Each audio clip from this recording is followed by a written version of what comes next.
क्यों इंडियन शादियां आज टिक नहीं रही? In recent news, Mary Kom made a deeply personal announcement. She has filed for divorce after years of marriage.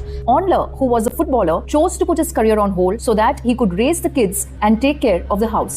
Begusarai में police constable की नौकरी लगते ही एक महिला ने अपने पति के साथ रहने से इनकार कर दिया। आलोक मौर्य का आरोप है कि उन्होंने पढ़ा लिखा कर पत्नी को एसडीएम बनाया और अब वो उन्हें धोखा दे रही है।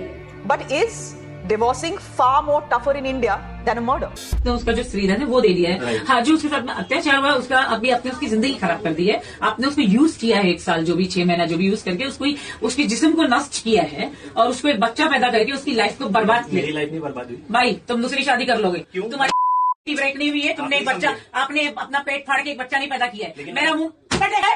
I am a heart patient ma'am, ठीक है, आई हैव अ लोन, ठीक है, I have HOC. Loan is not the consideration, वो है जजमेंट सुप्रीम कोर्ट का। आपके लोन, आपके इंस्टॉलमेंट्स, आपका सर गाड़ी का खर्चा, हाउस का खर्चा, हाउस रेंट, ये सब इसमें ऐड नहीं होता। हार्वर्ड के 85 इयर्स तक चले रिसर्च ने भी यही बताया कि इंसान के रिलेशनशिप्स यानी कि रिश्ते ही उसकी लाइफ में नंबर 1 कंट्रीब्यूटर ऑफ हैप्पीनेस या डिप्रेशन होते हैं।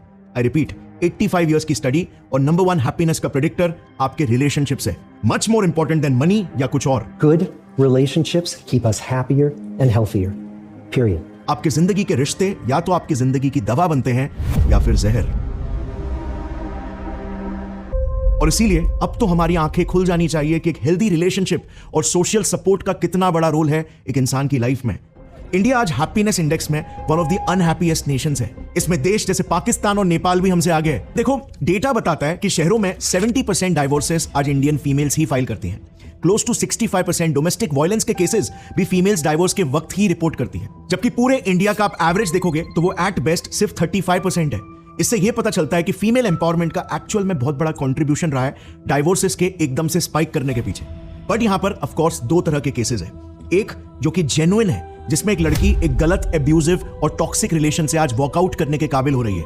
बेसिकली जो लड़की खुद पैसे कमाती है वो फोकट में अपना सम्मान नहीं खोएगी। लड़कियां प्यार खोज रही है आज, 2 वक्त का खाना नहीं। और इसीलिए पुराने अरेंज्ड मैरिजेस की तरह वो झेल नहीं रही। Parents have asked 4 crores dowry from my parents. You okay with this? I'm not going to pay anyone to marry me.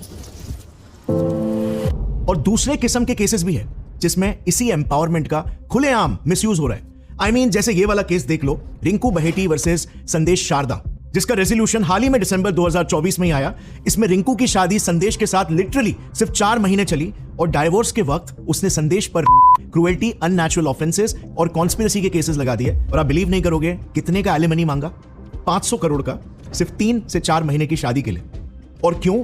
क्योंकि हस्बैंड एक रिच एंटरप्रेन्योर था और उसने अपनी पुरानी वाइफ को भी डाइवोर्स के वक्त 500 करोड़ दिए थे। अंत में सेटलमेंट हुआ 12 करोड़ में, लेकिन फिर भी हर कोई एग्री करेगा 4 महीने की शादी के लिए 12 करोड़ भी बहुत ही बड़ा अमाउंट है, स्पेशली तब जब बच्चे भी नहीं हुए हो।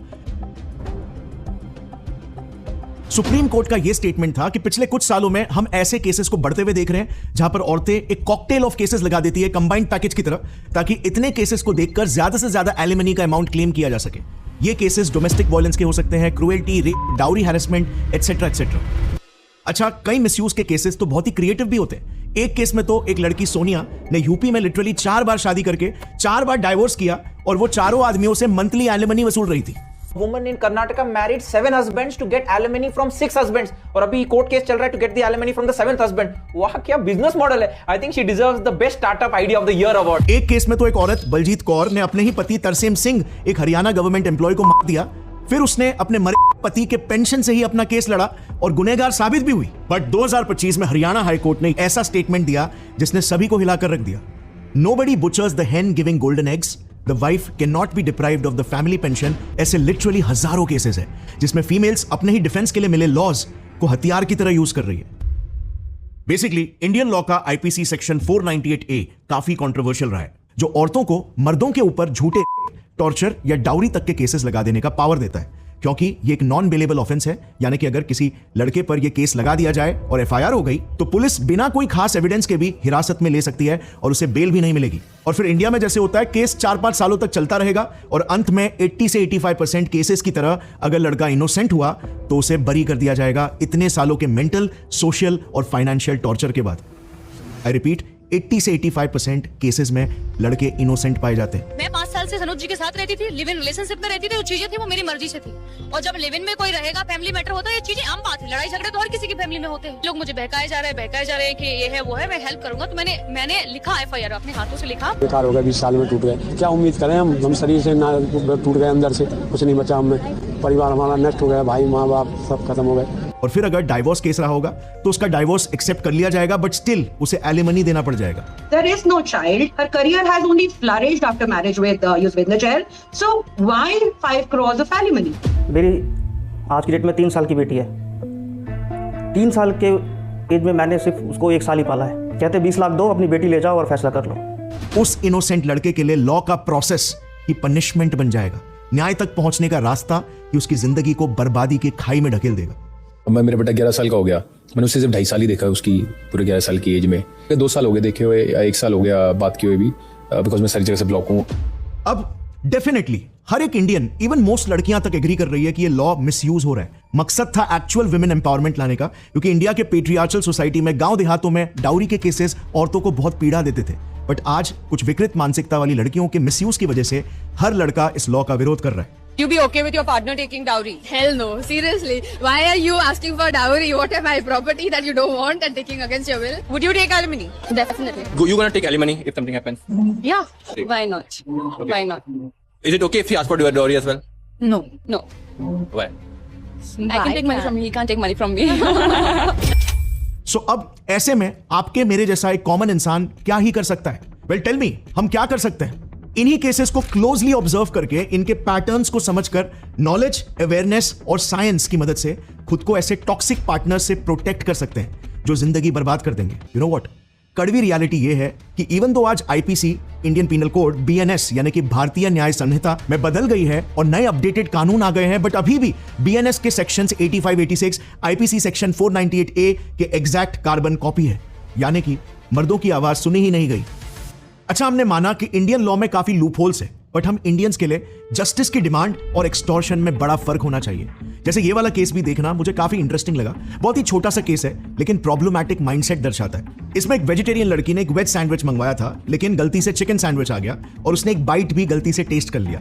अब ऐसे में आपको क्या लगता है कितने रुपीस का कॉम्पेंसेशन मिलना चाहिए इस गलती के लिए? वेल, कोई हेल्थ इंजुरी नहीं हुई है, जो भी एक क्लॉज होता है, सो मे बी 5,000 या 10,000 रुपीस मैक्स, राइट? ये देखिए, ये 50 लाख रुपए मांग रही है क्योंकि सिवियर मेंटल ट्रॉमा हो गया।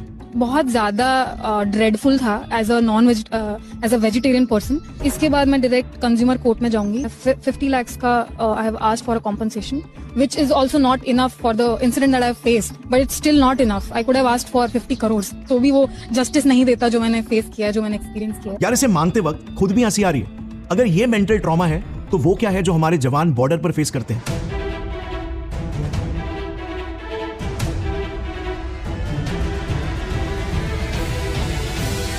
दूसरा बिगेस्ट रीजन डाइवोर्स स्पाइक का हमें अर्बन डाइवोर्सेस के 2018 के रिसर्च पेपर से पता चलता है, जो है मॉडर्न लाइफ के स्ट्रेसर्स जैसे communication gaps, mismatched expectations, work pressure और चीटिंग।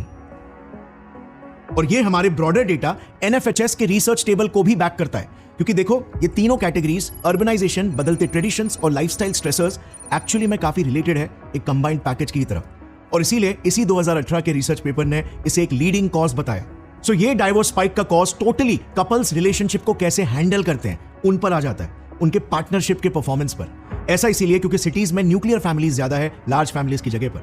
अब एक्सपेक्टेशंस का मिसमैच और कम्युनिकेशन गैप सारी प्रॉब्लम की जड़ है। देखो, गौतम बुद्ध ने एक बार कहा था कि expectations is the root cause of all disappointments. हम इमेजिनेशन में रियलिटी से ज्यादा सफर करते हैं, हम अनरियलिस्टिक एक्सपेक्टेशंस रखते हैं और फिर सफर करते हैं जब चीजें एक्सपेक्टेशंस को मैच नहीं करती। जैसे ये कुछ वीडियोस देखना। आपके फ्यूचर हस्बैंड की सैलरी मिनिमम कितना होना चाहिए per month? 10-15 crore, even 30 lakh is less, but इतना तो होना ही चाहिए। 10 करोड़, गाड़ी सब होना चाहिए उसके पास। गाड़ी कौन सा होना चाहिए? BMW, लंबा रहना चाहिए, घोड़ा रहना चाहिए, पैसे वाला रहना चाहिए। 50 लाख तो होना चाहिए। करोड़ का स्पेलिंग क्या है?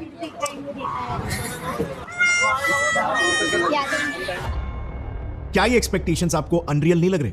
वेल, आज सोशल मीडिया की वजह से ऐसे एक्सपेक्टेशंस रखना कॉमन हो चुका है। या लड़कियां 40 साल की उम्र तक शादी नहीं करेगी जब तक उन्हें ऐसा लड़का ना मिल जाए। और परसेंटेज वाइज स्टैटिस्टिकली देखा जाए तो इसके चांसेस कितने हैं? What do you think like the probability is of meeting your man in the US? Like 85%. 17.5%. 40%. 95%. 70%. Actually 1.8%. Oh my God. Actually 0.061%. 0.79%. अगर लेट्स से एक अनरियलिस्टिक एक्सपेक्टेशंस वाली लड़की एक लड़के के साथ शादी भी कर लेती है तो क्या वो वाकई में खुश रहेगी? क्या वो उसकी तहे दिल से रिस्पेक्ट करेगी? मिसमैच्ड एक्सपेक्टेशंस के इश्यूज ऐसे भी होते हैं कि लड़का सोचता है कि लड़की को घर का काम तो संभालना ही चाहिए, लेकिन लड़की सोचती है कि मैं तो मॉडर्न वाइफ हूं, मैं तो जॉब करूंगी, और परिवार भी नहीं चाहता कि लड़की जॉब करे, या फिर लड़की चाहती है कि लड़का उसे हर दिन खूब सारा समय दे, बट लड़का करियर फोकस्ड है, नहीं दे पा रहा। अब ऐसे में हम रियलिस्टिक होने की जगह पर आइडियलिस्टिक हो रहे हैं, फ्लेक्सिबल की जगह पर रिजिड हो रहे हैं। You know, if you're going to get married, you want a marriage that's going to last. What quality do you look for in a spouse? One quality. You look for low expectations. I want my partners to be on the low side on expectations coming in because I want the marriage to last. It's a financial marriage. यहां पर लाओ Tzu का एक coat extremely relevant है। When you let go of what and how it should be, you find peace with what is. अब जरा reality को एक बार मेल्स के पर्सपेक्टिव से देखते हैं। मर्दों के ऊपर प्रेशर है, सबसे पहले तो करियर और जॉब का, क्योंकि करियर है तो इज्जत है, फिर परिवार और समाज के उम्मीदों के पहाड़ का, फिर फाइनेंसेस का बोझ, और अब तो विमेन एम्पावरमेंट की वजह से डेटिंग और शादी के लिए भी कंपटीशन का बार ही हाई हो गया। आज मर्दों को बचपन से ही एक्सप्रेसिव बनने नहीं दिया जा रहा है, उसे कमजोरी की निशानी समझी जाती है। लड़के नहीं रोते। Are you a girl? Boys don't cry. लड़के रोते नहीं है। ओ देवदास, छोड़ना यार, लड़के ऐसे नहीं रोते। अगर ये वीडियो का क्लिप आपको पसंद आया तो पूरी वीडियो चेक करना मत भूलना, लिंक नीचे डिस्क्रिप्शन में है।